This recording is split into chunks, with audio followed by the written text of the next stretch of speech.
What's going on, you guys? AJ Tucker here with AJ Self Defense, man. I wanted to follow up on the P. Diddy clip that I played the other day. And I said I didn't have a lot of information. Now I do have a lot of information. I did go on the Brian Anthony Logan channel. Check his channel out for the full video. But it shows, it just gives a description of when this stuff started and things that he did. They say as far back as 2008, but it goes farther back than that, man. Morning, everyone. My name is Damian Williams, and I'm the U.S. Attorney here in the Southern District of New York. Today, I'm announcing the unsealing of a 3-count indictment, charging Sean Combs with racketeering conspiracy, sex trafficking, interstate transportation for prostitution. The indictment alleges that between at least 2008 and the present, Combs abused, threatened, and coerced victims to fulfill his sexual desires, protect his reputation, and conceal his conduct. As alleged in the indictment, to carry out this conduct, Sean Combs led and participated in a racketeering conspiracy that used the business empire he controlled to carry out criminal activity, including sex trafficking, forced labor, kidnapping, arson, bribery, and the obstruction of justice. A little bit more about the charges. The indictment alleges that Combs abused and exploited women and other people for years, and in a variety of ways. As alleged, Combs used force, threats of force, and coercion to cause victims to engage in extended sexual performances with male commercial sex workers, some of whom he transported or caused to be transported over. Combs allegedly planned and controlled the sex performances, which he called freak-offs, and he often electronically recorded them. The freak-offs sometimes lasted days at a time, involved multiple commercial sex workers, and often involved a variety of narcotics, such as ketamine, ecstasy, and GHB, which Combs distributed to the victims to keep them obedient and compliant. As alleged, when Combs didn't get his way, he was violent, and he subjected victims to physical, emotional, and verbal abuse so that they would participate in the freak-offs, and that Combs hit, kicked, threw objects at, and dragged victims.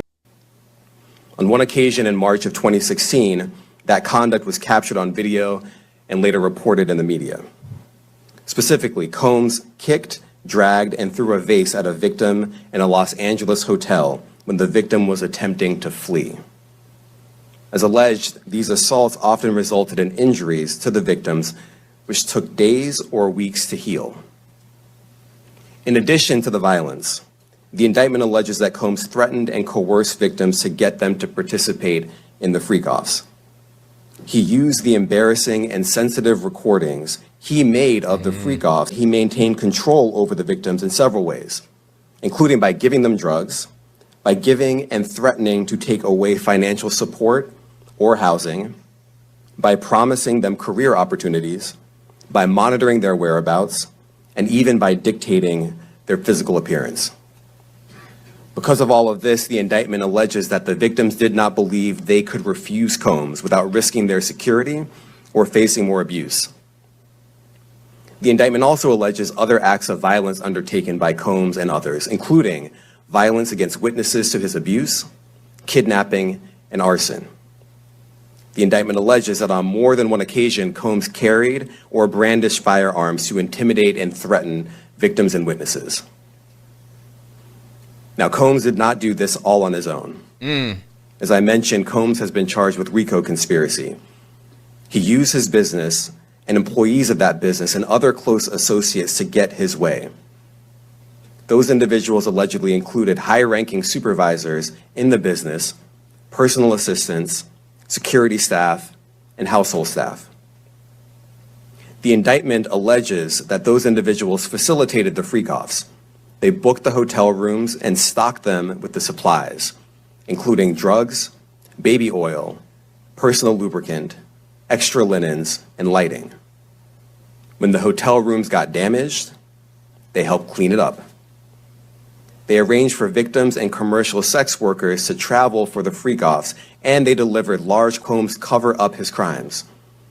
During the March 2016 incident at the LA hotel that I mentioned earlier, a member of the hotel security staff intervened, and Combs attempted to bribe the staff member with a stack of cash to make sure that what happened was kept quiet.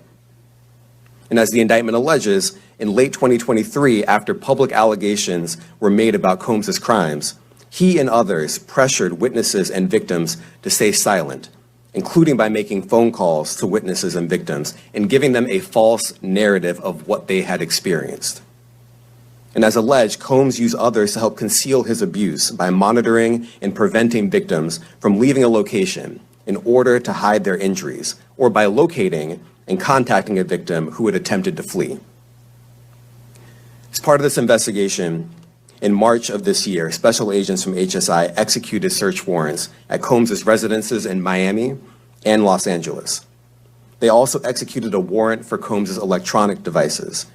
During those searches, agents seized evidence of the crimes charged in this indictment.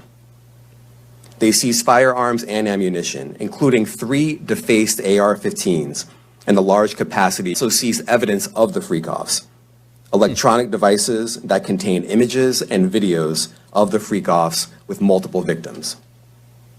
And they seized cases and cases of the kinds of personal lubricant and baby oil that Combs' staff allegedly used to stock hotel rooms for the freak-offs, more than 1,000 bottles altogether.